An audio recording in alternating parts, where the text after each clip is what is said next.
after due diligence, typically in a friendly acquisition transaction when the parties think that yes, they want to go ahead with the transaction. The next phase for them is starting the negotiations. That is, negotiating the transaction agreement. This is a rather critical phase. Negotiation is about knowing what you want and going after it. But at the same time, work on the negotiations for a mutually beneficial transaction deal. This requires skill and several tactics. Of course, you will learn this as you go.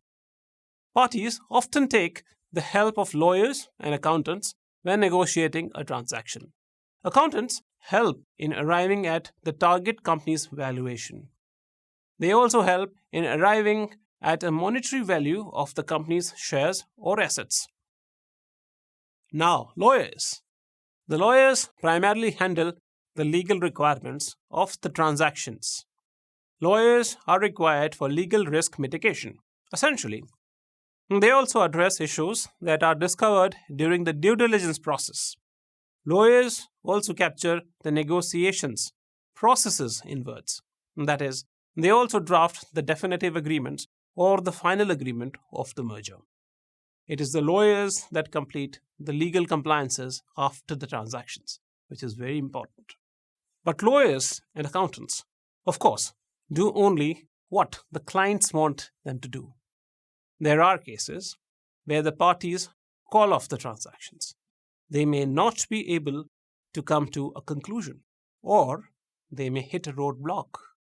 Take, for example, Manipal Group's recent potential acquisition of the Fortis Group of hospitals, that is underwaters.